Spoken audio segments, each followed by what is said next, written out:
What up, what up, what up? What up, what up, what up, football fans all over the world? It's your boy Mac the Giants fan here with my guy, the super dope co-host, Adam Costas. Y'all know what time it is. It's back, baby, and it's time for the real deal NFC East Roundup. Punch that intro.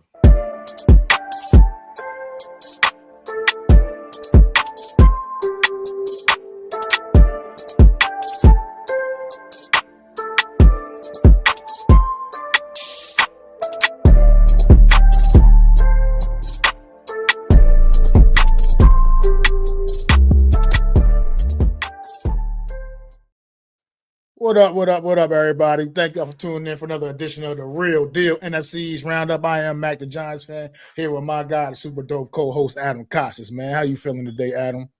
I'm feeling good. Draft is over, and it was great.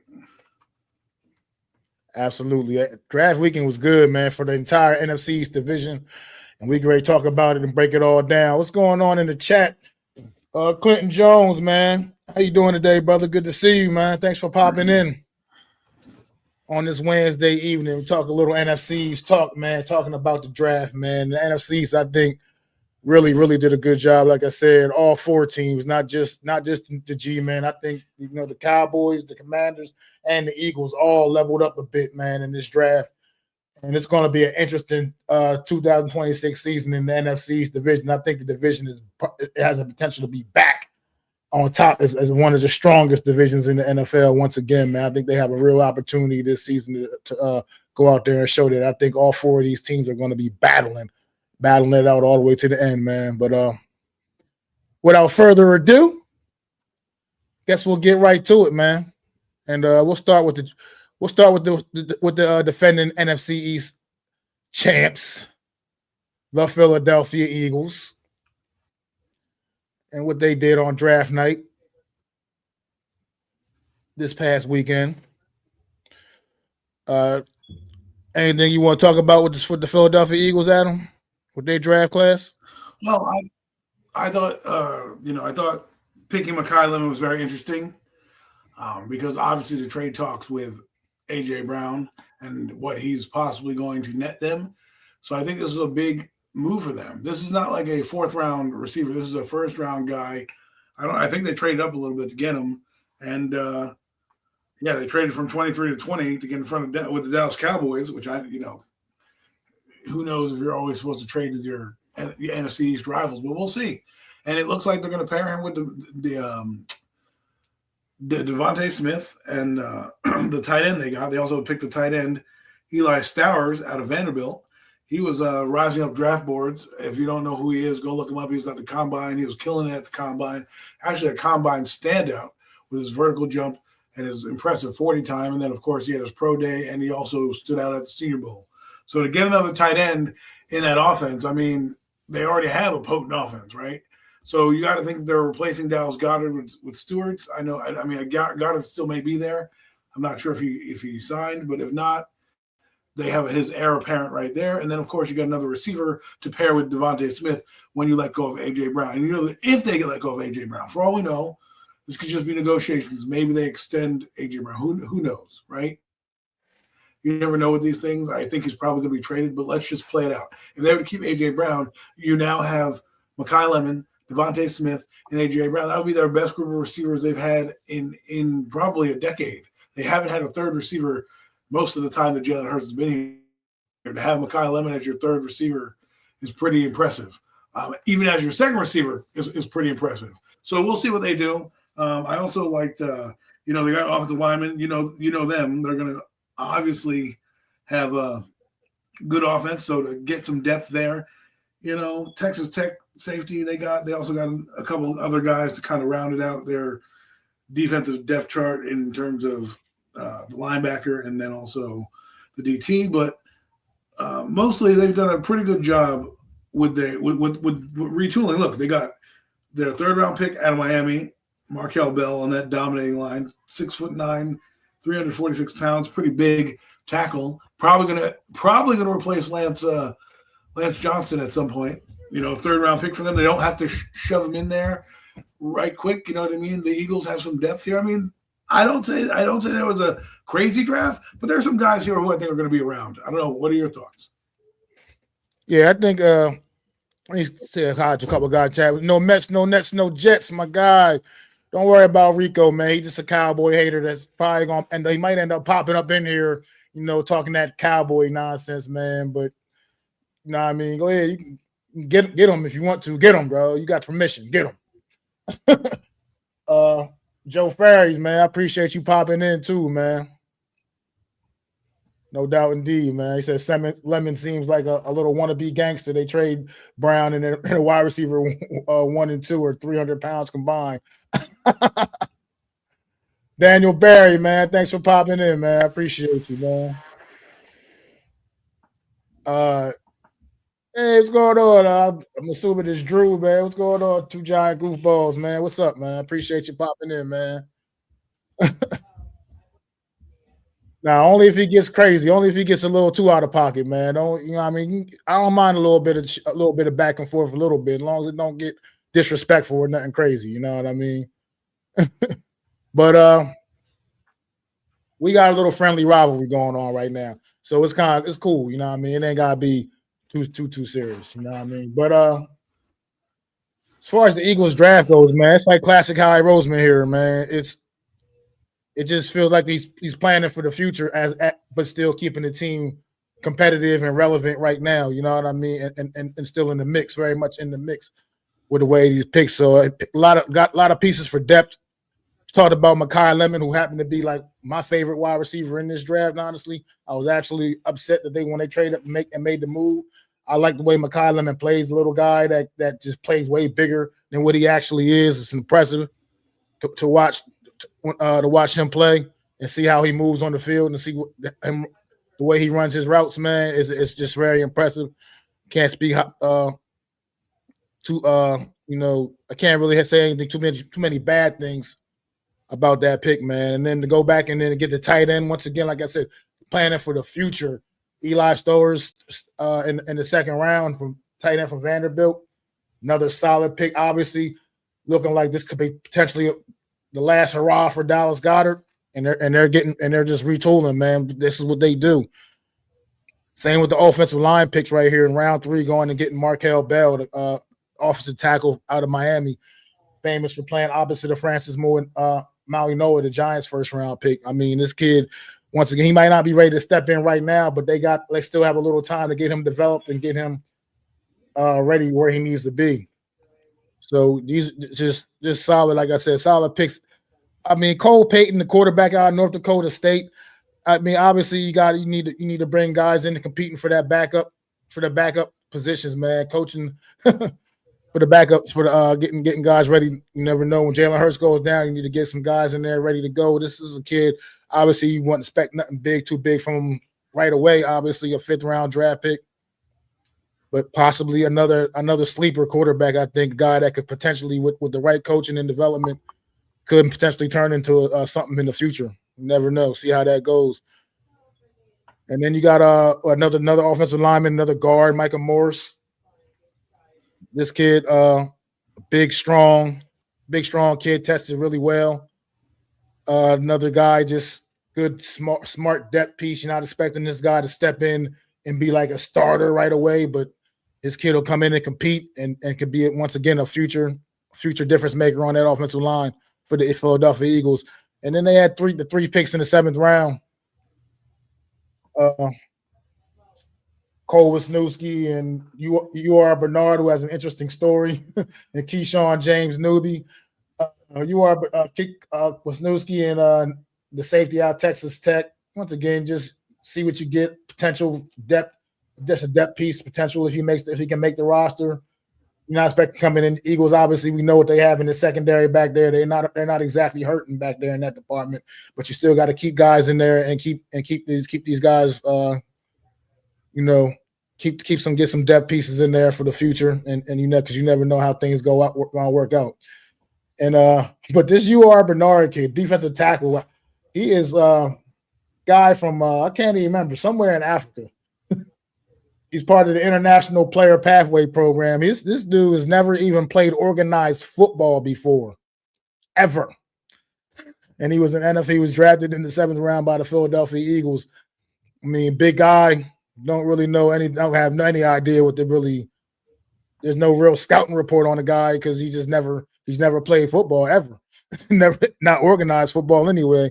So just a guy to see, I guess, if potentially maybe he can, be a practice squad type of guy, because I can't imagine a guy who's never played organized football is going to actually make the Philadelphia Eagle roster. So that's another guy from OC. I see you down there, Drew. Let's see these comments real quick. It says Brown just exposed Hurts, in my opinion. Hurts got more Teflon than Joe Shane. Never takes criticism. What's going on, Mosley? Good to see you, man. Thanks for popping in, man. All their picks work out. It's not like us. I mean, yeah, he has a good history, man. Good track record, man. And he makes smart picks too. Coaching does matter, Drew. I absolutely agree. # coaching matters. Oh, that dude has absurd physical gifts. Another OC find. Yep. And look what they did with Mailata. Got him late, and now he's the All-Pro. That's absolute facts. Absolute facts. But I don't know if you had anything else anything else that you might have wanted to touch on with this Eagle draft class.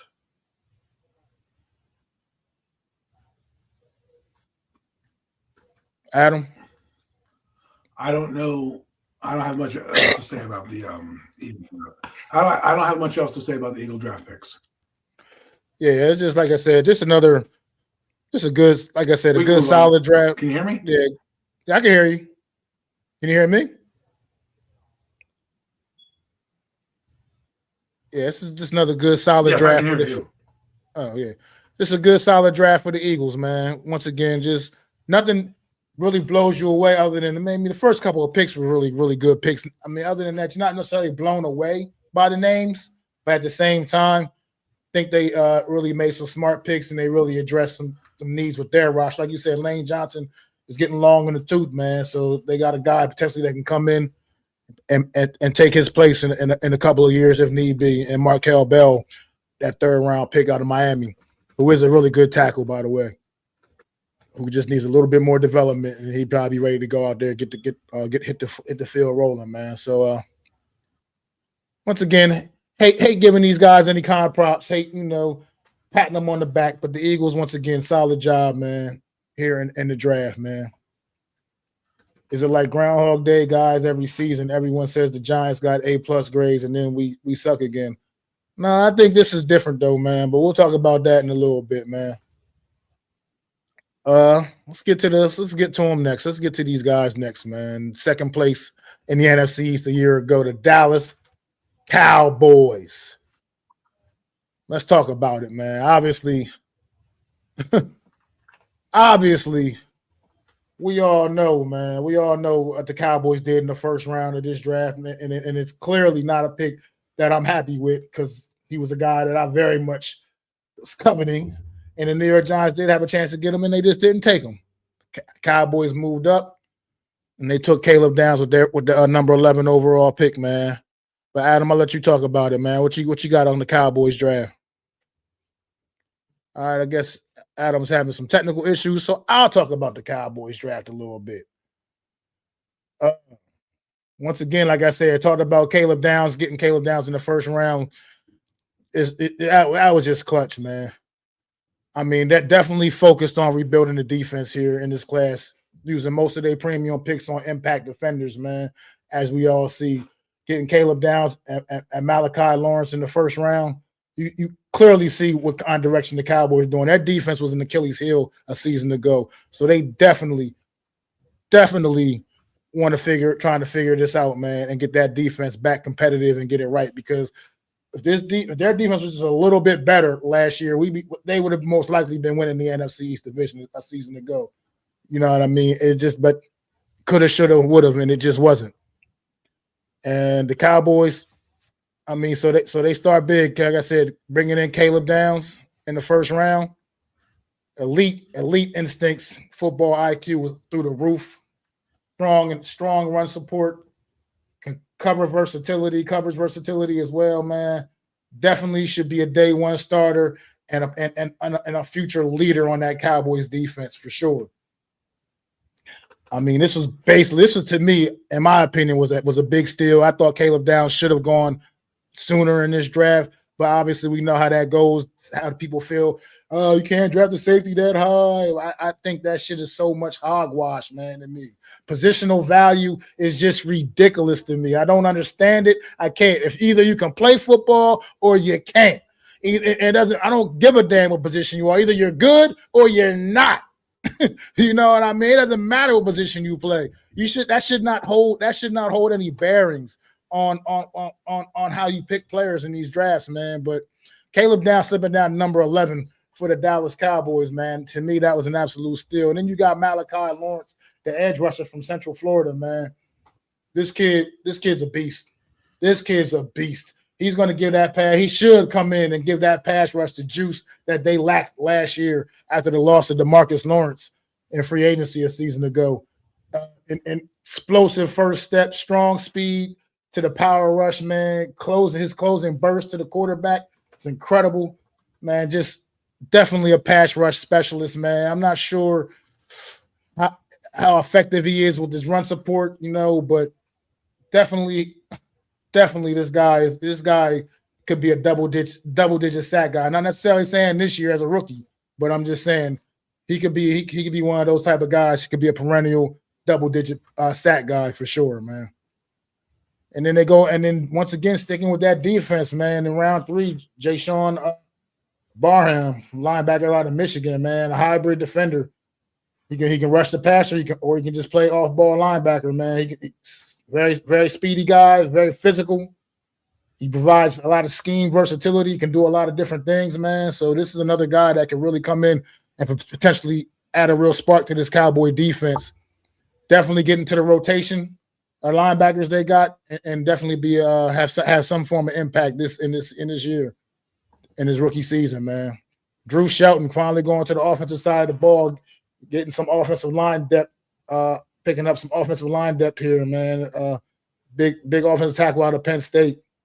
Just a good depth piece, addressing needs that for all teams. You never have enough good offensive linemen. Devin Moore, cornerback out of Florida, man. Once again, also more of a depth thing. He's not ready. I don't think a guy like him is ready necessarily to get out there and get thrown into the fire.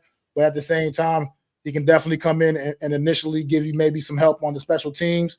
Definitely physical cover style, and he's got some good. He has a future. He has a potential future, but he needs a little work. He still needs a little work. LT Overton, the D lineman out of Alabama, man. Another guy just brings a little versatility to up front. Can move around, play a couple of different positions up front there. Strong against the run. Like I said, this Cowboys defense was absolutely terrible last year against the run and against the pass. It didn't even matter. They was getting gashed no matter what you wanted. You could do whatever you pretty much wanted to this Dallas Cowboy team a season ago. So obviously you see why they went so defensive heavy in this draft. And then their last pick of the draft in the 7th round was a wide receiver out of East Carolina, man. Just a guy you come in, maybe potentially if you get something out of him, that's good. Practice squad, maybe special teams value potentially. But a depth piece at receiver. Obviously, the Cowboys have 2 of the best in the game. So, Adam, you got any thoughts on the Dallas Cowboys? I mean, Caleb Downs is obviously a good pick for them, right? They needed safety help because last year their DBs were atrocious. So I think getting him arguably to some the best play in the draft, right? I mean, there are a lot of people want to pick him at Giants spot at top 5, top 10. I admit I'm not a top 10 safety kind of guy, so he wasn't necessarily my first choice at number 5. But I had a feeling he would be a Cowboy. This is the type of things the Cowboys do, right? They get players like Caleb Downs. Do I know what he's going to do? I have no idea.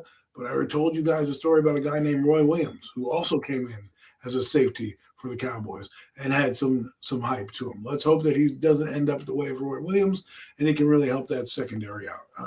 As for their second round pick, their second first round pick, which I thought was another good pick in Malachi Lawrence. Very what they need, another pass rusher.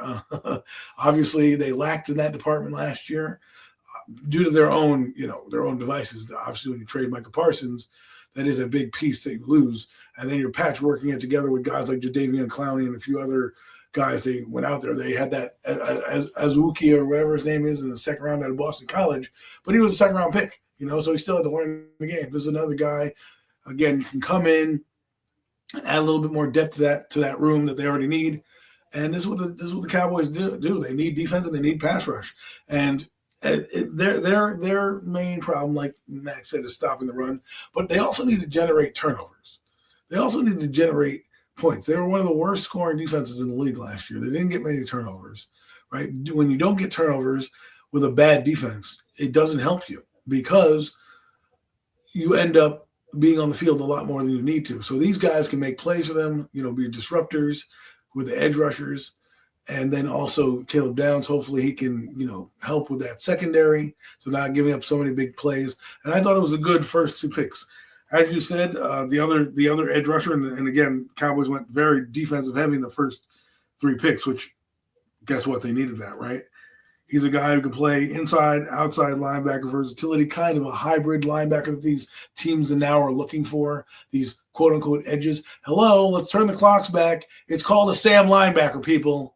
Like, we're like, oh, my God, he can play edge and he can rust the – what do we do? Like, hello, we had these linebackers in the game. You tried to force them out of the game and call them edge rushers or do dumb things with their names, but they've always been here.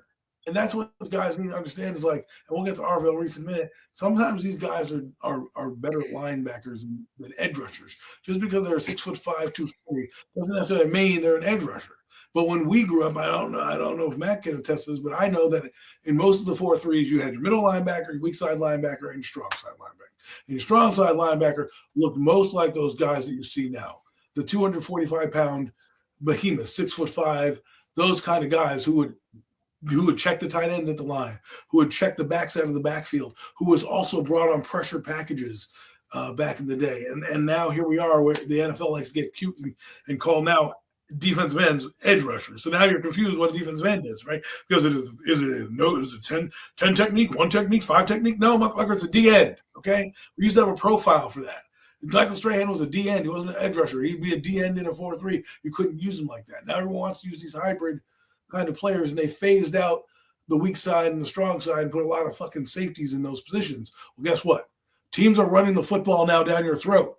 So you can't have little guys out there. So to get some guys like these tweeners that they're getting, like the Cowboys got here with Josiah over here,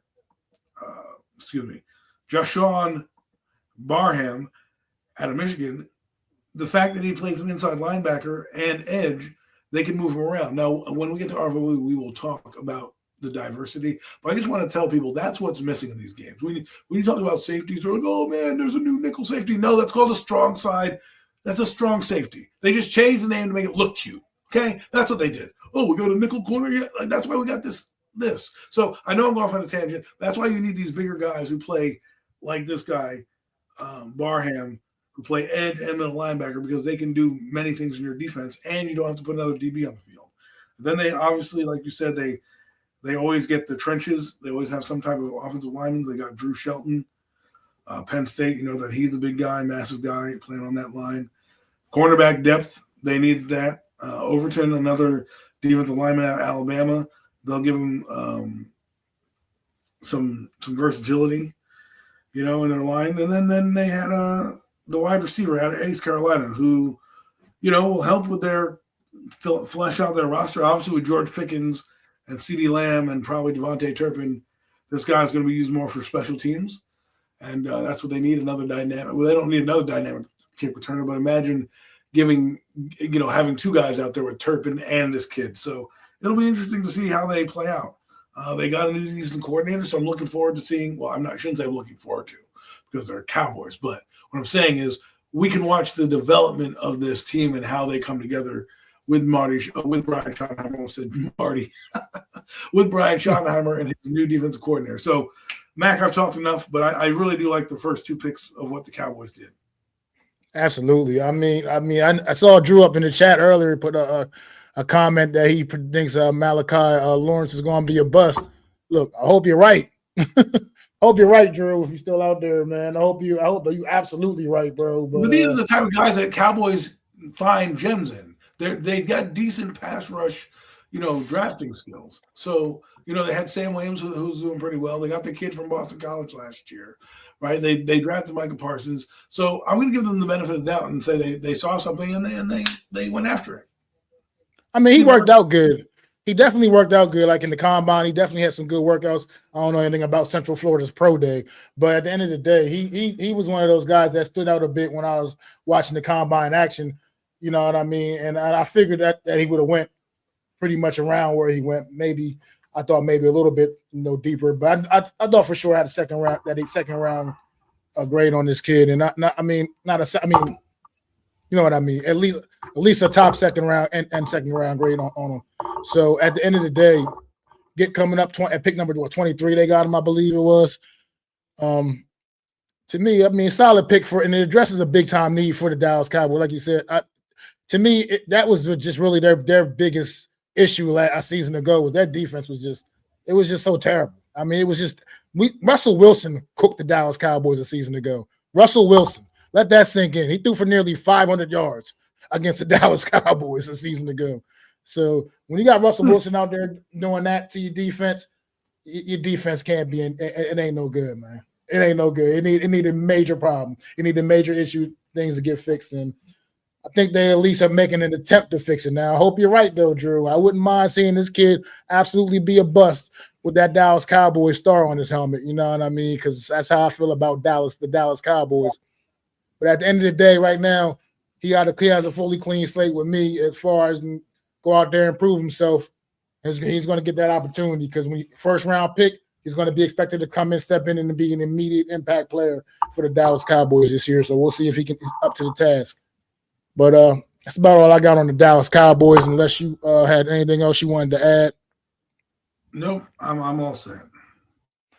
Well, then let's get ready to get to the Washington Commanders, the third place team in the NFC East division a season ago.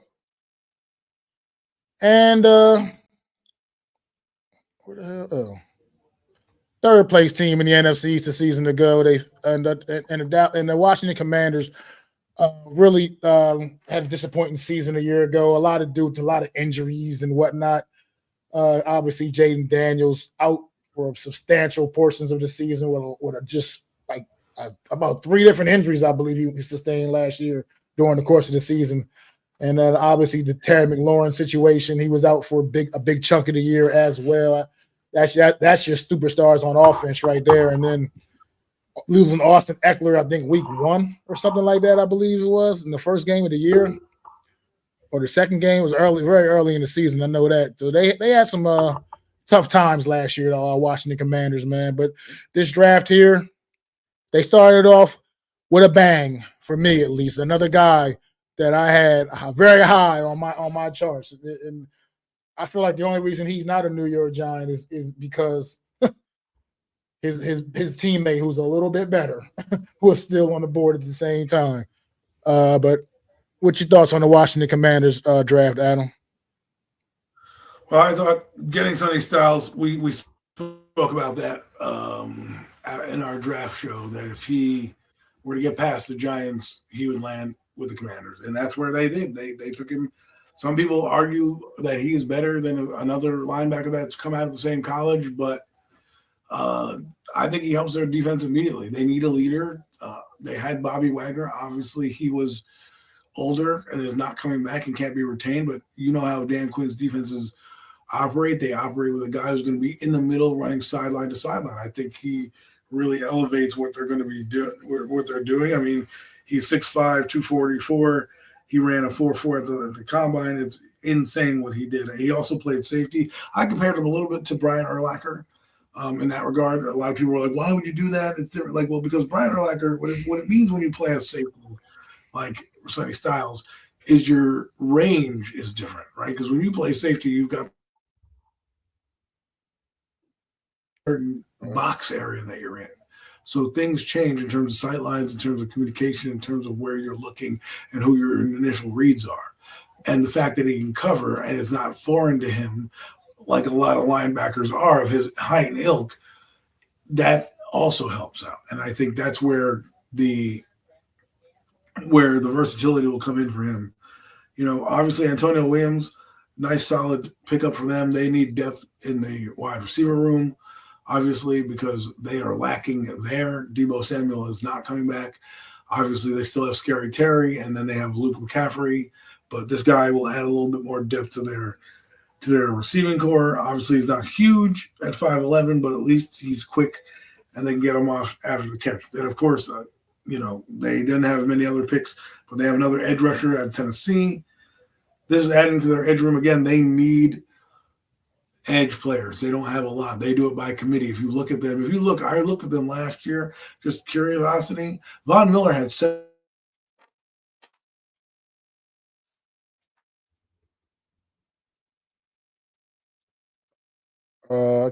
Having technical issues, Adam. I can't hear you.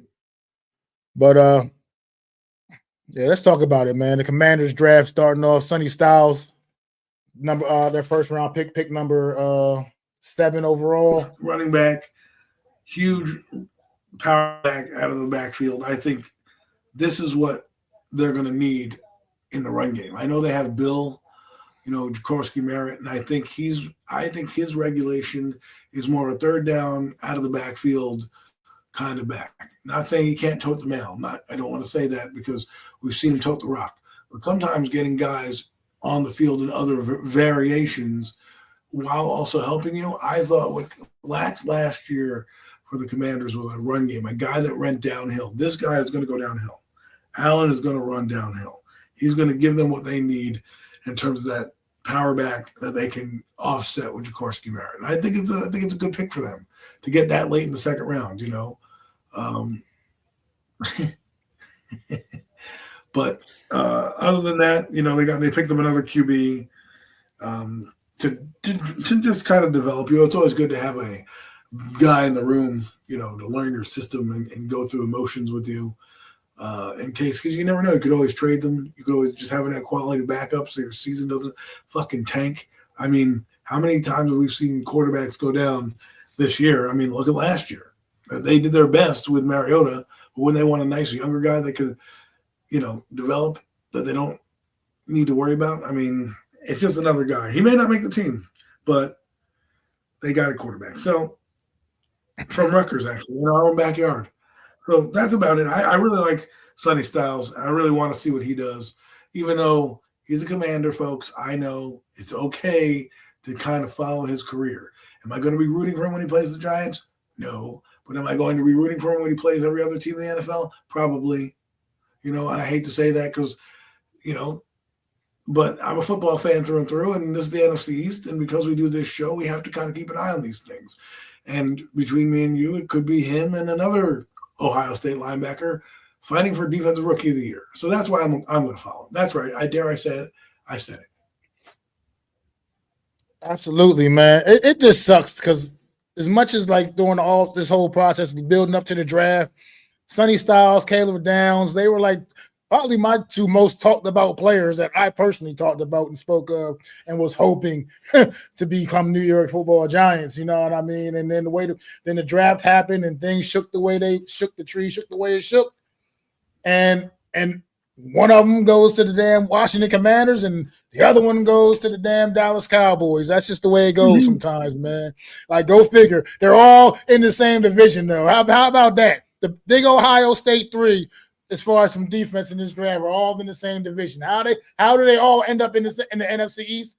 That's just the way the cookie crumbled, I guess, man. But yeah, man, Sonny Styles, man, he's a phenomenal linebacker. Obviously, like I said before, when I pretty much had canceled out the thought of being able to even get Arvell Reese, I was all over the Sonny Styles train, man. Number 5. That's the way I wanted to go. And it didn't work out that way, obviously. But now he's going to be a part of this defense, man. Dan Quinn, I'm sure, is going to know exactly how he wants to use Sonny Styles. He can play sideline to sideline all over the field, very physical. He is an absolute, just amazing specimen of an athlete, man. I mean, just runs like a deer. It's just nothing really, can't really say much bad about him, man. I know you in the chat earlier, Joe, you say you think he has bust potentially written all over him.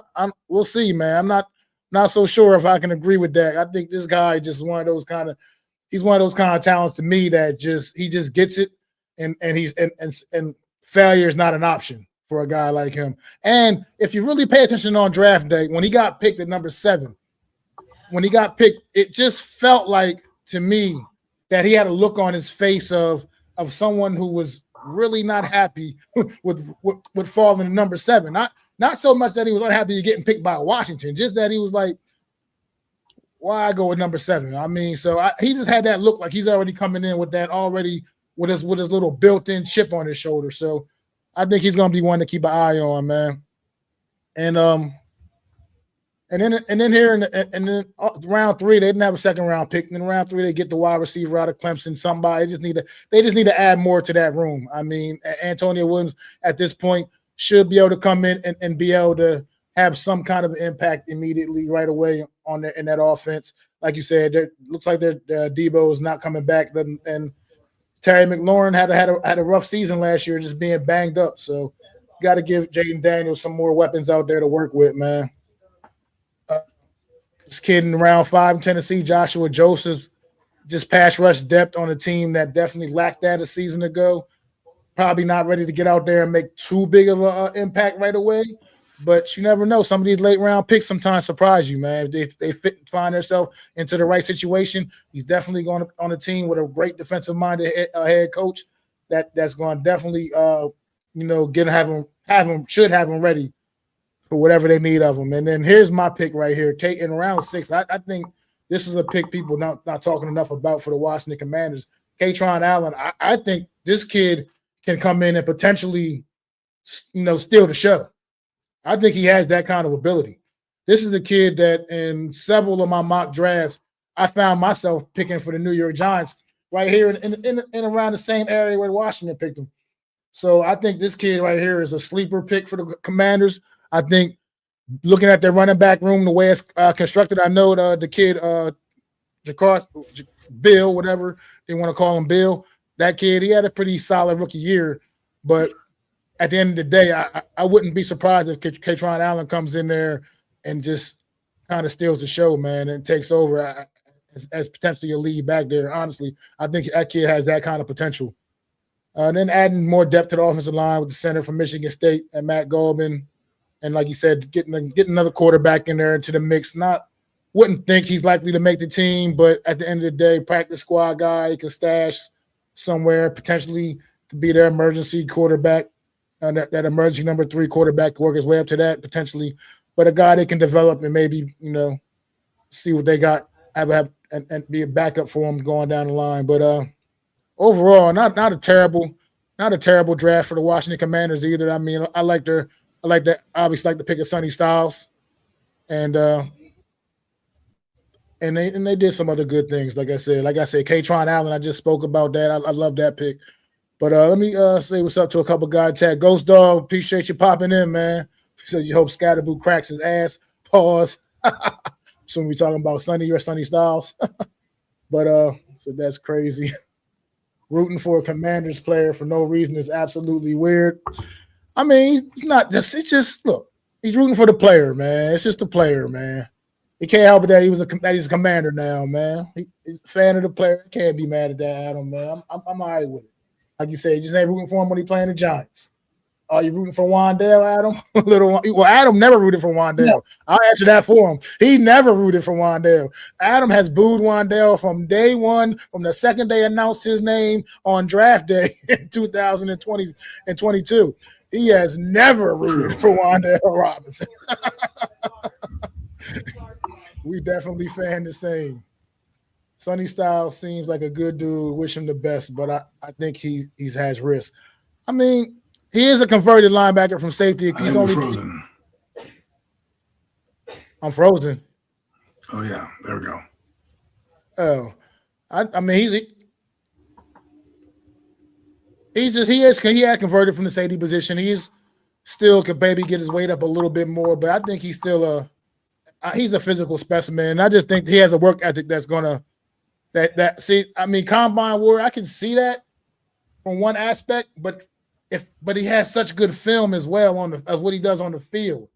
That's my only pushback on that. He just has like I always use this comparison when you talk about like combine workout warriors. And I go back to old school for anybody that can go back old school with me a little bit to Mike Mamula. And the Eagles took him so high in that draft that year. And because he had this amazing combine workout.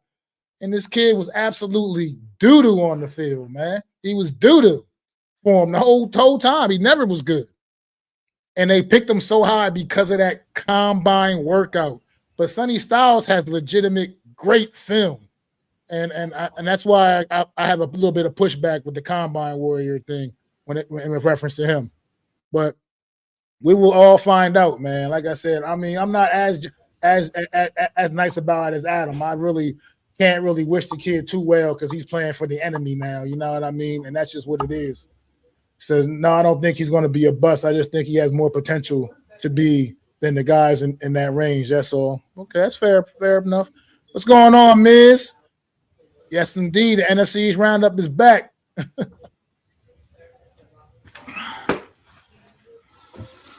Mac all like, why you hate Sonny Styles, bro? It ain't like that, man. I'm too old for that.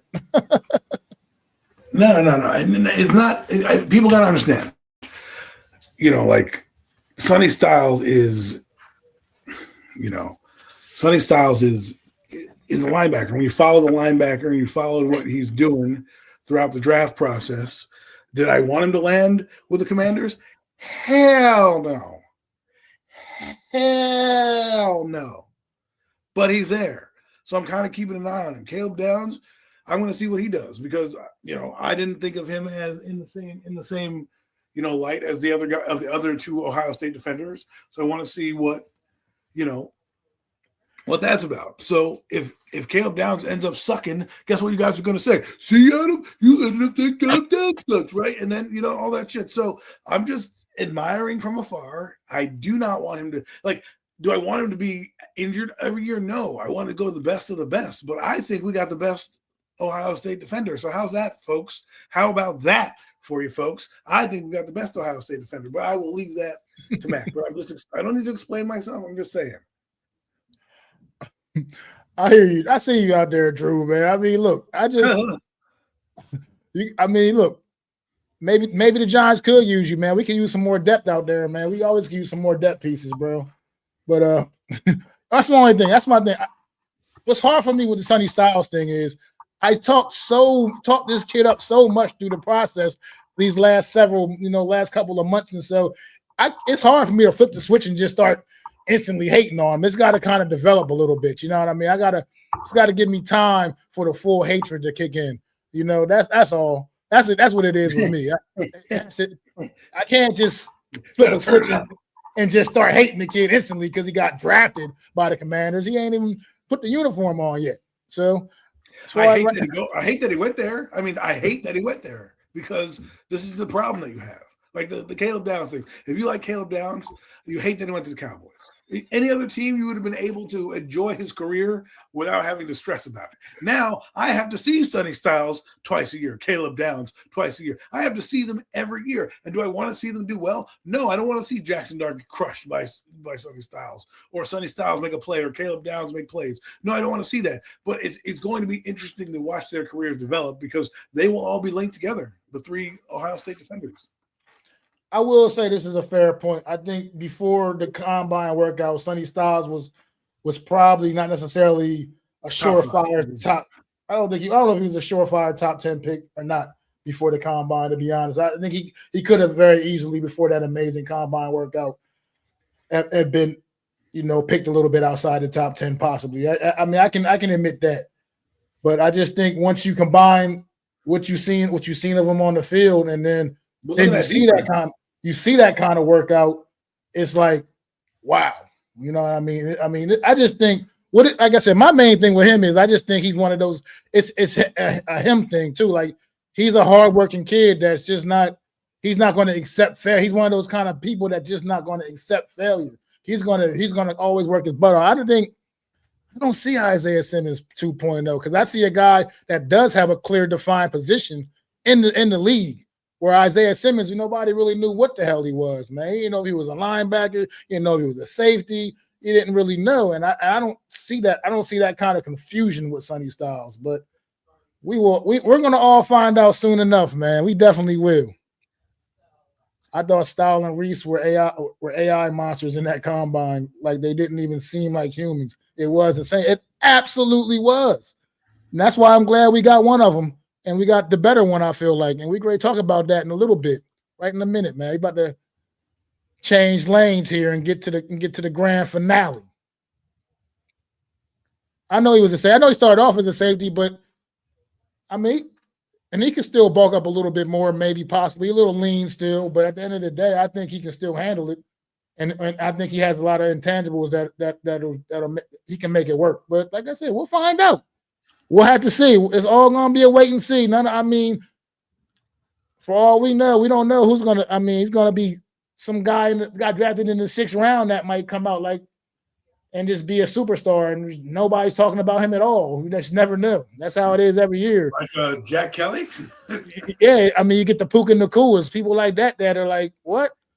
You know what I mean? Like, we have the Puka Nakua of linebackers. And we about to talk about it, man. So let's get to it. Might as well get on to it. From the rooter to the tutor. And let's do it, man. Let's do it. Here we go right here. Fast and violent. And that's kind of what I try to model my game after, being fast and violent. I mean, like I said, man, there's 5 positions on the offensive lineman. I'm ready to take one. Absolutely, Big Blue. That's what I'm talking about. You bringing in 2 talents like that come in with that mentality from day one. Adam, let's talk about it, man. What you talking about the New York Giants draft, man? I thought it was a home run. I really did. There are a few things that we are going to dive into that some people are having controversy over, I guess. But I thought they really navigated the draft well. You and I did not believe that the man we got at 5 was going to be sitting there at 5. Not me. I didn't even bother worrying about Arvell Reese because, again, every mock had him going at least top 4. There was no way on anybody's mock that guy was even coming to us at all because you thought the Cardinals were going to get him. They fell in love with Jeremiah Love. You thought Tennessee might get him. I mean, Robert Saleh, and they ended up going with Carnell Tate. So here he is sitting on the board, and it was between him and Sonny Styles. And it's interesting. A guy that I read, a very decent publication named Our Lads. He is named David Siveston. He's part of that publication, and he does a little blurb every year after the draft. And he would have picked Sonny Styles, and it was interesting why his thought process, but I would have picked Arvell Reese if I had the choice between the two. I didn't think we had a choice between the two, so I went with Sonny Styles because I knew he was better need and a fit for what the Giants were going to do. Well, guess what? Arvell Reese is here, and this guy, my friends, don't call him an edge rusher, okay? Get over that shit. Think of Leonard Floyd, the linebacker that can rush the passer. Think of those Sam linebackers back in the day that used to run all over the field, right? It's hard, like a Lance Briggs type guy, a guy out there that can do a lot of things. Like to pigeonhole him as an edge rusher doesn't do him any justice because that's not what he was at Ohio State. He wasn't an edge rusher. He was a linebacker. If you go watch his tape, he's dropping into coverage. He's going to spy quarterbacks. He's going to the line of scrimmage and blitzing off the edge like a normal Sam linebacker would do, right? And he can be moved up and down lines. So when they're like, oh, my God, he's going to be an edge rusher, the reason why the Jets didn't take him is because they didn't have a need for an edge rusher. They had a need for an edge player like a David Bailey, not a linebacker. The Giants are putting him right next to Tremaine Edmonds, and I think it's fantastic. I think it's going to be fantastic. I'm not going to expect 10 sacks out of this guy a year. I'll expect maybe 6 to 8 a year out of him because he's going to be doing so much more on the field, okay? He's going to be moved around like a Joker-type player. And guess what? With all the running teams that we have in this division, Why don't we want a bigger, faster guy? The guy ran a 4.4 at 241 pounds and 6'4" for crying out loud. That guy, I'm so glad that we have him. Round 2, Colton Hood, good player. I'm glad he's here. We need a second quarterback, and this means Deonte Banks can go to the bench because you got 4 guys right now or at least 3 guys. What? Phillips, Newsome, Adebo, and now Colton Hood, right? 4 guys who are probably going to fight for the top 2 spots, the top 4 spots at the cornerback position, right? So Deonte Banks, bye-bye. See you later. You don't need a kick returner because guess what? We got one of those in the UDFA, so we don't need your ass anymore. Good luck making the squad, Deonte Banks. You have a long road ahead of you. Their 3rd-round pick, this is the one that a lot of people hate or are having the most trouble with, is Malachi Fields at Notre Dame. I think the Giants needed a wide receiver. I'm actually glad they profiled a guy like him, a 6'4", big-bodied guy who can block downfield and also do the 50-50 jump balls and got some speed. I know a lot of people are like, oh my God, the 4th round pick, the 5th round pick, blah, blah, blah. Look, do I give a damn about what they picked? I don't. What it means is he's going to actually get some burn on the field because when you invest that many draft picks into him, and it was 3. It was a 4th round pick this year. It was a 5th round pick this year, and it was a 4th round pick next year, right? If that means you're going to play, they had a conviction. They went after their guy, and they went for it. Now, let's be honest. We don't know what that 4th round pick is going to be, and maybe they get a comp pick next year with the formula and how they are doing their free agency period, right? So maybe they get a 4th round pick. Let's just say they do.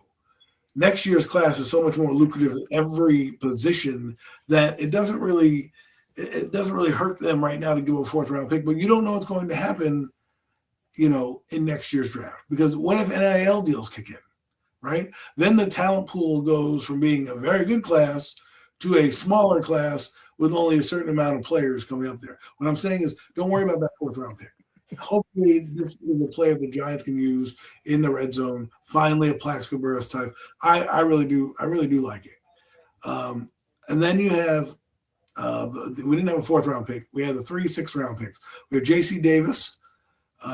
We had the D tackle at Auburn with the 3 names, and then we had my favorite pick in the latter rounds is the linebacker at BYU. My God. This linebacker is very similar to what Arvell Reese does. He had 10 sacks last year, but he was playing a linebacker. He was playing Sam. He rushed the passer. He dropped back into coverage. That's the type of linebacker the Giants have looked for. They've needed. And Max said on his video, I've been saying it, Darian Muasau, you can go to the bench too.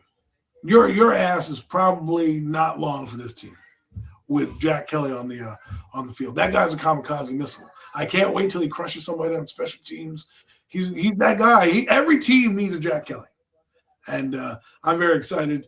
But that's my gloss over of the picks. Mac, get into it. We can navigate however you want. Yeah, I mean, I've also been talking a lot about these picks over the last several days, man. Arvell Reese, I didn't even barely mention Arvell Reese throughout my offseason content creating, you know what I mean, as far as mock drafts and whatnot.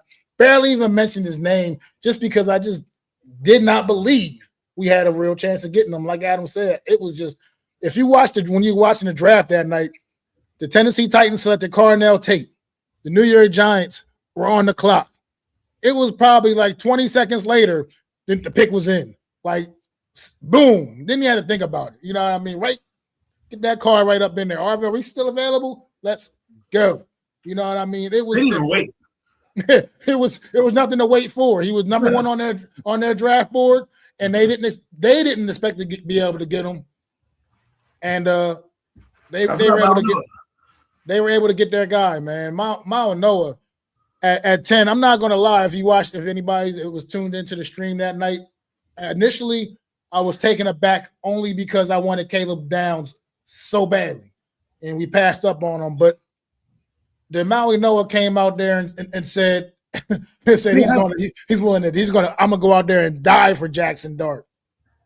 That's it, brother. You just won me over with just that comment. Acknowledge him, Mac. Acknowledge him. But then the next day, when him and Arvell Reese got to the facility the next day, the way both of these young men spoke and the things they had to say, man, look, it made me feel a whole lot better about the pick, and it definitely addresses a need on that interior, that offensive line. Man, we are hurting so badly inside there, and I think he's gonna be a different maker. I mean, pencil him in. There's no doubt in my mind this kid should be our starting right guard come September. Let's talk about it for a minute, because somebody mentioned how they got him. Well, guess what? He also plays tackle. So this is also an insurance policy for Jermaine Illuminor, because Illuminor only signed a 2-year deal, right? So and this kid is 20 years old. So he'll be 21 in the next couple months, but let's just use his age now. He's 20 years old, right? 2021. What, Jermaine Illuminor is what, 32, 33, and he's only here a couple of years? If you want, you can either move him out to tackle, move Membo into guard, right? Or you can do so many other things, especially with a lot of the linemen coming in next year. You have so much versatility. I love his pick, but I love the fact that he plays tackle, because in case Illuminor goes down, we can put somebody in there like Membo or J.C. Davis, who, again, you look at these guys, we're finally getting bodies that we drafting in the round, and both these guys are, can contribute at some point. So I'll let you keep going, but I just want to talk about Malinoa, because I think it's more than just him being a guard. He's got the guard tackle legitimate. He was good at both positions, right? But the guy is 6'8" or something like that. I don't know. He's crazy tall. Yeah. As far as in the second round, getting Colton Hood, another pick that, if you were watching the stream that night, I'm fine with getting Colton Hood, because I think he was a good. If you want to, I would kind of refer to him as a consolation prize for myself personally, because obviously I wanted the big D tackle, Caden McDonald, who the Houston Texans leapfrogged in front of us and stole like a thief in the damn night. I wanted that big man in the middle of this defense, and I would have really wanted to pair him up and have him really come in and be a big-time run stuffer for the New York Giants. But it didn't work out that way. And Colton Hood was still on the board. Cornerback is obviously a big need for the New York Giants as well, and we got a good, aggressive one. I think one of my only reservations with Colton Hood is he can get a little handsy, a little grabby at times. He's going to have to really work on that, because we know the red reps call us in the league, man. He's not going to be able to get away with some of that. So he's going to have to really figure out a way and see exactly, gauge what he can get away with and what he can't. But other than that, I think a great pick. I think I'd be stunned if he's not at least CB2 right at the start of the season, right out the gate. Given the status of our cornerback room, I'd be absolutely stunned if this kid doesn't come in and be CB2 right away. As far as Malachi Fields, Drew, right here with this comment, I agree with it 1,000%. This is me and you were totally in line. It's not that I didn't support Malachi Fields. I just didn't really care that much for the trade. Now, granted, I think we made the most of our 6-round picks, our 3 6-round picks that we had, but I feel like we still gave up. So we gave up quite a bit to move up into it, especially to get a receiver in a draft class that was so full of so many receivers. And I mean, look, I'm okay with the pick right now. I think this kid can come in, be a really big red zone target. He does have great hands, something the New York Giant receiving room was lacking last year. So he has dependable hands. He's a big target. He'll be a big target for Jackson Dart, and a good possession receiver. Not necessarily a burner, but this kid should be able to come in and definitely compete for like at least maybe a wide receiver 3, at least right away from the door, and even potentially work his way up to potentially a wide receiver 2. He has that kind of upside and that type of potential ability. And then obviously, like I said, we'll get to our 6-round picks, man. At 186, Bobby Jamison Travis, big guy in the middle of that defense, man. He's got some work to do. He's got to, we got to polish him up a little bit, but hopefully this kid can play up and be a good rotational piece on this defense. If people thinking this kid's going to come in and be like, oh, we got a new guy to take over for Dexter Lawrence, no, you cannot put that on this kid quite yet. But he is a big man. He's a big body, and he's a hell of a run plugger, man. They put him out there. I mean, he's going to be a load no matter what. You can't teach size. And that's something this kid does have a whole lot of. So I think he has potential to really work his way into the rotation and be a big part of that defensive line rotation up front. And And then there's J.C. Davis. Here's a guy that also tackle drafted out of Auburn. I mean, not out of Auburn, out of Illinois. This kid has a chance to come in. Also, he's going to get a chance to compete probably right away at guard. I think that's what the New York Giants had planned for him. You know, come in and compete at the guard spot. I'm not satisfied with one Mr. John Runyon Jr. I don't know if anybody else is satisfied with that kid, but but I do think that I do think that this kid has a chance to come in and compete at guard, and the skill set from what I've seen, he has a chance. Even though he's a late round pick, he has a chance to come in there and make a little name for himself, and potentially, who knows, if he ends up being the better man at the job, we can go with both rookies in the guard positions and really have this and ramp and get a new offensive line up in there, man. The interior of this offensive line was abysmal a season ago. So right now we're obviously as you see, we're throwing a lot of people in that room, man. So we will find out about that. And then obviously everybody's favorite pick, it seems like, in the 6th round, pick number 193 of the 6th round, Jack Kelly, the Cam Scatterbull of linebackers, bro. Look, he's just nuts. Dude is just crazy, man. And I love the way he plays the game. I do. I think this guy is going to come in and he's going to not only be a special teams demon, but he is going to compete for legitimate snaps on the defensive side of the football.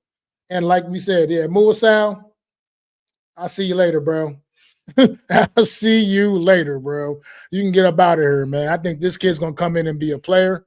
He's that guy that New York Giant fans have all fallen in love with, the late round pick. Seems like we get a day 3 guy every year that people just seem to fall in love with. Jack Kelly is definitely that guy, man. I think I kind of find it weird that he was even still on the board at 193, man, in the 6th round like that. I think this kid should have definitely went sooner than what he did, but I'm glad he's a New York Giant because I think this kid's going to come in and have an impact immediately. Like I said, especially on the special teams, but he's going to definitely compete for snaps on the defense. It's just no doubt about it, man. He's a player. He's a football player. Puts his hard hat on and gets to work.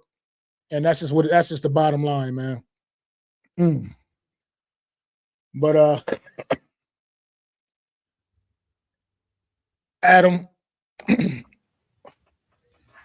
what's your thoughts about some of the for instance, the J.C. Davis kid and potentially competing for a spot on that offensive line? Oh, he's definitely in. He's definitely in. When you get drafted by a regime, you have a leg up on the other guys that are in the room. Point blank, period. You know, Josh Azudu, Evan Neal, your guys are on notice because they're going to keep Falafel or Falalele as a backup. He's already here. He's a John Harbaugh guy. He's not going anywhere, right? Runyon, who is there, may or may not be traded depending on how these young guys play out, right? J.C. Davis, like I said, it allows you to do is he did play tackle. I don't know where they're going to put him. I think he might be guard, but they may put him at tackle because, you know, they have Membo out there and stuff. There's a lot of depth now at this line. And you have Andrew Thomas, we don't talk about because he's a rock. I want the best left guard next to him. If that's J.C. Davis, if that's, you know, whomever in one of these guys they've got, if it's Falale, I keep pronouncing his name wrong, but if it's him, then let it be. Imagine that. Imagine if you put him in here, Daniel Falale, right? Isn't he like 6'8", 327 pounds? And you have Andrew Thomas who's like 320. You have 325 JMS. You'll have Malinoa who is a behemoth, and then you have Illuminor who's also pretty big. That's a pretty stout off the line for what this Giant team wants to do. They want to run the ball down your throats. And I think J.C. Davison is not guaranteed a spot, but if he's on the same level as, let's say, a Josh Zudu or an Evan Neal or a Stinney, he's probably going to get the nod because you drafted him and you want him to come up the ranks. Plus, he's younger than a guy like Stinney, right? He can add more versatility if he hits. You want your draft picks to hit. So having a developmental lineman, a guy that doesn't have to start but can compete for depth, I definitely think he's going to be on this team. You know, as well as I think Jack Kelly's going to be on this team. I think people these last 3 picks, The D tackle they got, by the way, the D tackle is about 25 years old, so I think he'll get some burn. Our D tackle room is not that great. I know someone said we got Shelby Harris. I love his attitude, but let's be honest. He's Shelby Harris. He's 34 years old, right? Like, what are we doing? I'm excited that he's here. I'm excited for his passion and what he's going to help do, and that's be a space eater.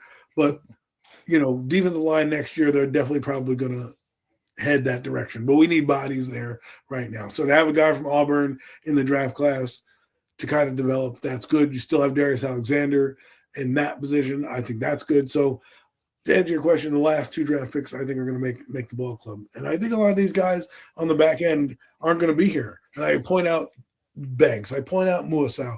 I point out, like Azudus and Evan Neals, because these are the guys that those other draft picks affect, right? The 2nd through 7th round. The first 2 guys we already know are going to be starters, but everybody else affects somebody else on the field. And when you have a guy like a Colton Hood, a Malachi Fields, those guys that are in there, that are veterans, that are on the fringe, guess what?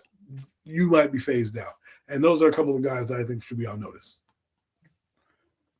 Yeah, I see you guys in the comments about like the with the Colton Hood in the 2nd round. I heard that they said Colton Hood was the top guy on their board at that time when that pick in that area, and they were pretty much going to go with him regardless.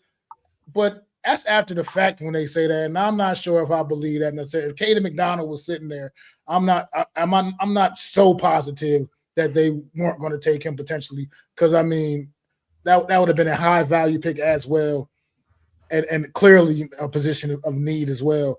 So I mean I know they said that, and I heard them say that, but I'm not necessarily going to completely buy it. The same way they said that if Arvell Reese was already gone, that they was going to take Maya Noah at 5. I mean, how true is that really? I don't know. I don't know that to be how true that really is. I heard you can they say were like Sonny Styles, so you can say anything. They can say anything after the fact. You know what I mean? They took Colton Hood. They're not going to all of a sudden say, "Well, we wanted Caden McDonald, but we had to settle for Colton Hood." You know what I mean? They're not going to say that, obviously. So well, I mean the thing about that though is, to be honest with you, how many D tackles, like we're talking about Dexter Lawrence and D tackles. Right now, they just need guys who are serviceable enough to do their jobs. Do I need Dexter Lawrence type play? No, but I need a guy who can stop the run. And like Shelby Harris can do that. He can be a run stuffer. He can clog the middle of the lane that is needed for these 2 linebackers, Tremaine Edmonds and Arvell Reese, to succeed. Would it have been nice to have Dexter Lawrence? Yes, but we have to take Dexter out of this equation, okay? And we just have to look at what this defense is built around. Next year's draft obviously is going to be loaded. They're going to get their D tackle of the future next year, right? I don't know where they're going to get them. I don't know where they're going to be picking. But in their first couple picks, just like I thought they'd get a receiver this year, they're definitely going to invest in the D-line as well. But for now, you've got to look at it like they have bodies here. They have enough bodies to get through camp. And who knows who shakes loose in the next few weeks? Who knows they sign DJ Reader in the next few weeks? I mean, this room looks a little different if you have DJ Reader and Shelby Harris. But again, when I look at those guys, I'm not looking like, oh my God, Dexter Lawrence. I'm looking at like these guys need to do enough of their job to let the guys that we pay to make plays on the defense, Tremaine Edmonds, Arvell Reese, Burns, Carter, occasionally Thibodeau, right? Those guys are the ones that are going to be benefiting from having those bigger bodies. I understand what Dexter Lawrence brought to the table. I get why people are saying, oh, well, Cade McDonald is the pick, could have been the pick. Sure, it would have been. But if Cade McDonald didn't come in and have a Dexter Lawrence type impact, what does it matter, right? The point is we just need guys right now to sustain the position. And it's one of those positions where you don't necessarily need a top draft pick for it to be serviceable. I mean, DJ Reader, people are excited about. That guy is in the back nine of his career, but he's a reputable player, right? And I think what the Giant fan is hanging on, at least I feel, is the Dexter Lawrence comparison. Oh, Dexter Lawrence, like he's gone now. He was an anomaly. Not everybody has a Dexter Lawrence on their team. everybody can have a Shelby Harris. Everyone can have a DJ Reader, right? And even those guys, DJ Reader is still on a decent defense with the Lions to help them out the last couple months, right? Couple years. And I think he was with the Bengals for a few years. So he's able to do the job. And if you look at his numbers, he only had 17 tackles or something like that, or 17 tackles were lost and 24 tackles. It's not a major number. It's a guy who's a space eater. His job is to just take up the bodies in the field. So guys like Reese and Edmonds and Holland and whomever can make plays, right? That's it. If you're expecting Dexter Lawrence and trying to get that type of player, get that out of your head. This defense doesn't need that. Yeah, Dexter Lawrence, you got to remember, man, he just was different for a guy that like you said, that's just, you're not going to just find another him. You know what I mean? They don't fall off. They don't grow on trees, man. Those are just special talents, man. Like you said, Dexter and playing the nose and being able to get up the field and rush the passer the way he had the ability to do so, and take on double teams and whatnot. You're not gonna find guys able to do that on a regular basis, man. But you need, like Adam said, you need guys to do their job. But if you're playing that 5 technique in the middle, you're playing in that nose, man. You need to be able to stick you got to be able to just take up space. You know what I mean? Pretty much, and just you got to consume blocks. You got to. That's what you need to do. It's not a pretty job, but somebody got to do it, and that's what we need these guys to do, man. We need the space eaters, man, up there. But what's going on solving the race problem? He says, what are the chances that Reese and CC are the 2026 version of Neil and KT? Yeah, bro. Don't even wish that mojo into existence, man. I can't see it anyway. The first things first. Arvell Reese has way superior tape than even Kayvon Thibodeau did coming out. And Kayvon Thibodeau has some pretty damn good tape coming out. And the same with CC. Just significantly better than anything you ever saw from Evan Neal anyway. So I just don't see it. I see, and these guys have a different mentality. It's a different mentality than those two guys did coming in. And so I just feel like this is no way. I can't see that happening, man. I just really can't. Here's why I see what you're talking about and why the comparisons were made, obviously. Defensive player at 5, offensive player at 7, defensive player at 5, offensive lineman at 10. I understand where you guys are coming from. What gives me hope is that the coaching staff is better than what we did when we drafted those two guys. Because I do believe with John Harbaugh here, it feels like a new era. It's kind of eerily similar to what they did in the draft plan of Joe Shane. But listen, that year we needed those two type of players, same way we need these two type players. Although the difference between Kayvon Thibodeau and Arvell Reese is Kayvon Thibodeau is an edge rusher / hand the dirt defensive tackle, defensive end, excuse me. Arvell Reese is a stand-up linebacker. And so for me, I think my trust is with the coaching staff and what they're going to do. I hear what Mac is saying, and I don't want to discredit those people who have to think like that, right? Who do think, why we've been down this road before. Why is it going to be any different? And I agree with what Mac says. These players are built differently. They come from a different mindset. I just think they were just a little bit more touted coming out than Kayvon. Now, don't get me wrong. Kayvon and was touted as number 1. He was also one of those guys that we didn't think was going to be there at 5. And same with Evan Neal. We had a chance to pick him. For all we know, the Penn State guard could be better than Malinois, right? I mean, that could be true, right? And Sonny Styles could be the better choice coming out of this draft than Arvell Reese. I hope not. The Jets are hoping that David Bailey is better than Arvell Reese, right? So to me, I think we get caught up too much in the consensus, of what happens. And John Harbaugh said it best. He was the top guy on their board, and they didn't think he was going to be there. So that's why they didn't even hesitate to change the card in. They saw him and they ran as fast as possible. When they said they were on the clock, they went 7:59. The pick is in. That's what happened. Okay, they didn't even let time run down. And then Malinois is a guy that I told you guys, and a lot of people mocked him at 5 coming in before the back injury, before the combine, he fits what John Harbaugh is doing, right? And I just think it's a different mentality. I understand the parallels, kind of a very, very eerie to that draft. I understand why a lot of people are taking it. And the same guys in the building who made that draft, Joe friggin' Chain, is still here, that loser. But hey, you know what? I'm trusting John Harbaugh and what he's doing. He made Joe Shane his bitch on the first day of draft pressers, where he was like, "We don't trade our good players, right, Joe?" And Joe's like, "Yeah." So I think there's a new direction, and that's what gives me a little bit more hope for these guys, is the coaching staff. What's going on, Zion? What's going on, Zion, man? Thanks for popping in, bro. Hope you're having a great day, man. Man. But here's the difference between those two draft picks, Kayvon Thibodeau and Evan Neal, and Arvell Reese and Francis Maianoe. Here it is again. Fast and violent. And that's kind of what I try to model my game after, being fast and violent. I mean, like I said, man, there's 5 positions on the offensive lineman. I'm ready to take one. We drafted 2 players that think like that. That's the difference. Those guys come in with that kind of mentality. Evan Neal's too worried about a box jump. Meanwhile, Evan Neal is concerned about the fans booing him for sucking. That's the difference. Is we got guys, we got real dogs. And I think these guys are going to come in and be difference makers on this team on both sides of the ball.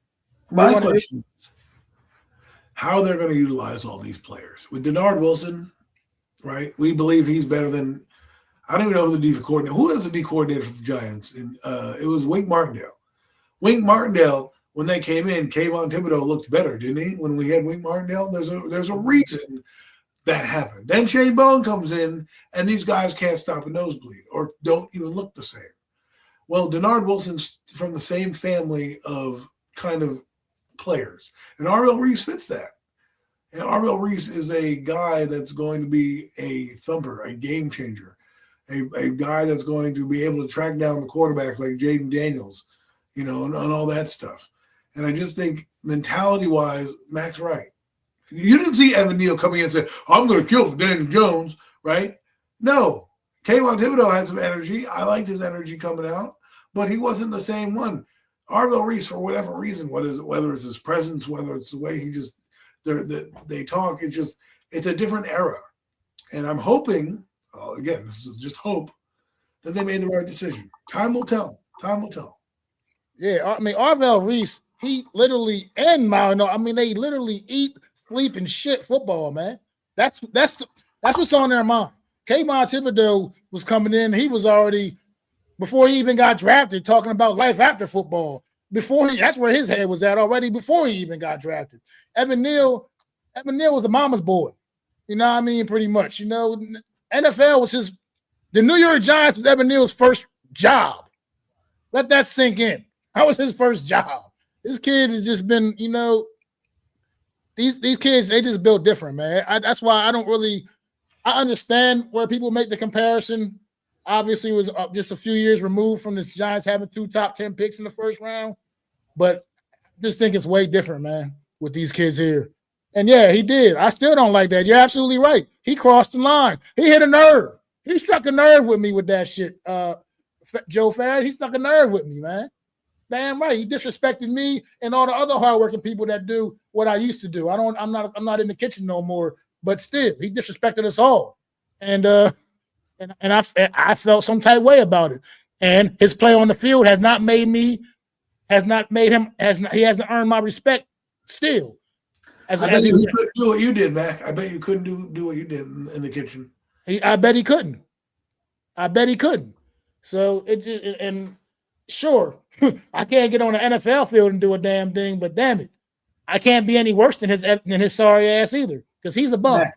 Mac, let's put you back in a time machine, go back 20 years, and put you in where Evan Neal is. I guarantee you, if you were in Evan Neal's shoes, we wouldn't be talking about Mac the Giant fan cursing at the fans. We'd be talking about one of our favorite Giant players, because all he does is bring his lunch pail to work.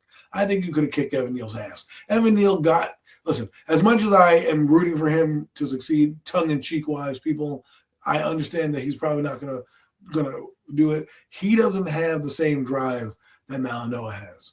right? When you look at these draft picks, there's something that they all have in common.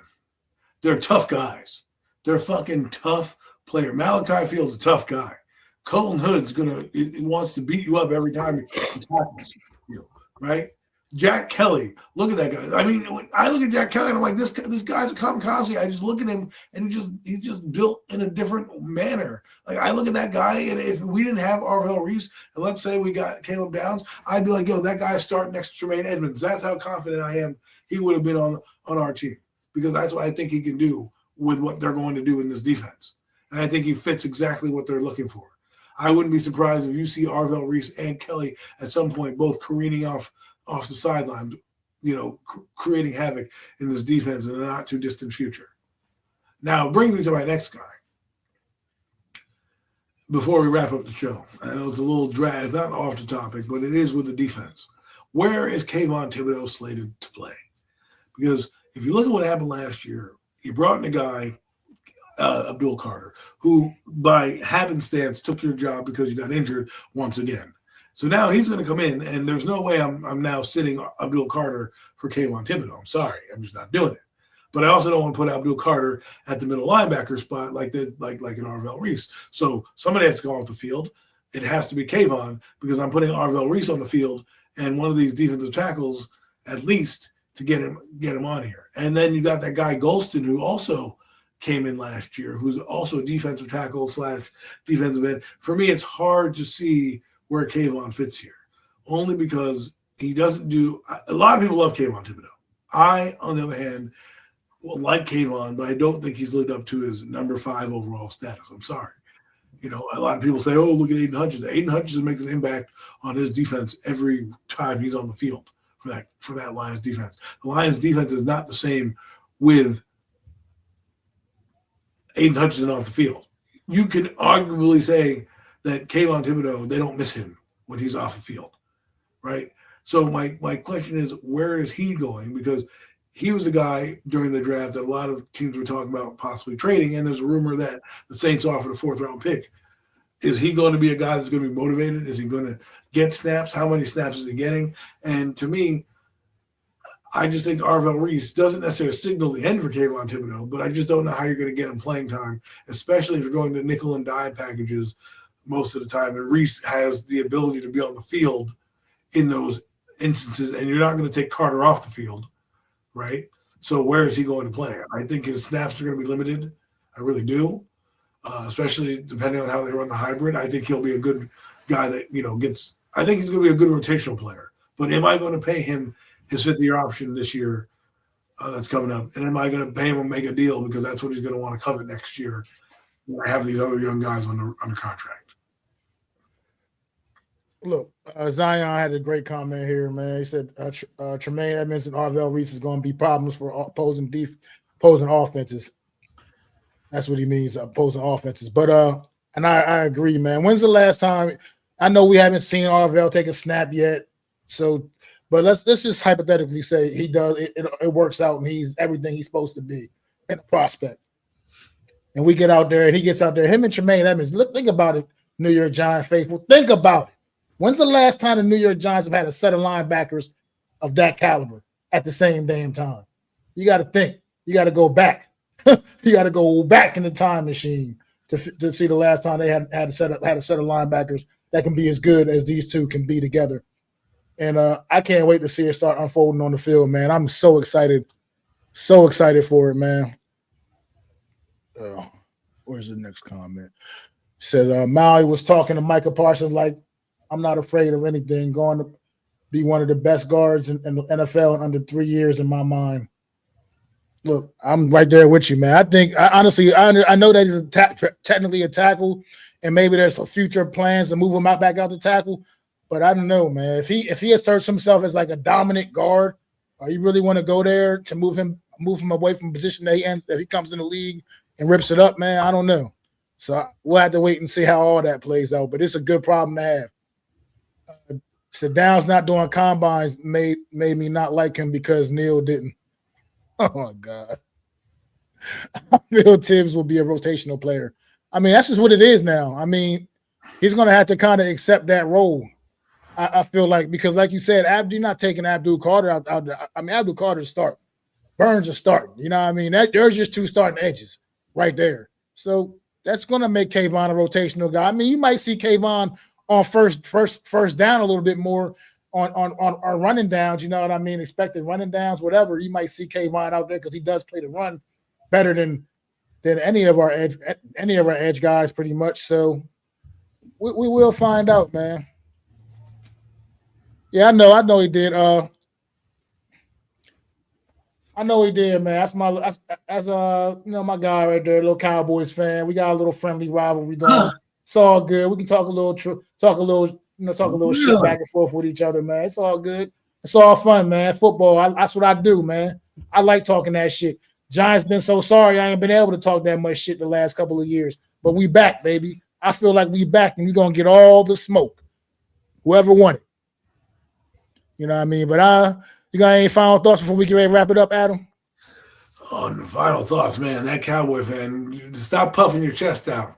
It's not your time. It's not your time. It's not your time. You got to worry about this New York Giant team who's got the best coach in the division. And that's all I'll say for that. And as for the New York Giant draft, I think the New York Giant draft was pretty solid. This was for John Harbaugh's first draft in this position in the top 5. I thought he got some good players. Hopefully that'll be here a long time. And, we'll see how it plays out. And I'm glad that we got to do this show for you guys. It's been a while since we, got to do the NFC East Real Deal Roundup. And I look forward to seeing you guys later on in the year. Me and Mac will probably have our training camp preview. We'll preview coming up in the next few weeks. Look out for it. It's almost May. It's May this week, people. It's May. So football's coming.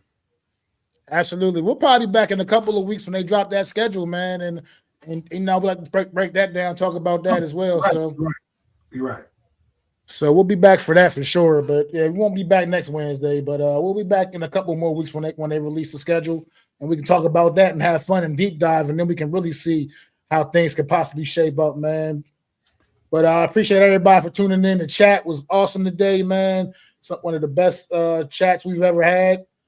And I appreciate all the love, all the engagement, man. You guys coming in, showing love to us, man. We'll be back soon on a consistent basis, week to week, every Wednesday for y'all, man. Once we get closer to the training camp and all that stuff, the OTAs and whatnot, the off-season stuff, man, workouts. But appreciate y'all tuning in. Make sure you like and subscribe.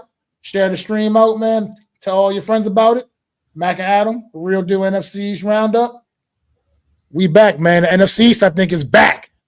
I think the NFC East is back legitimately. I think it's going to be a fun division to cover this year, and I think we're going to have a great time talking about it each and every week, man.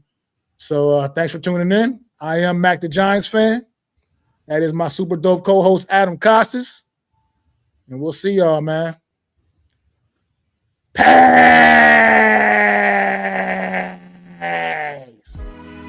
I'd like to thank you all for listening. If you was feeling this, please take time to subscribe and smack them likes. Feel free to drop a comment. Let me know what you think. Don't forget to ring that bell so you know when I'm dropping new content. It's your boy, Mac the Giants fan. You can find me on Twitter, YouTube, and Facebook at Mac the Giants fan. That's MACDA Giants fan.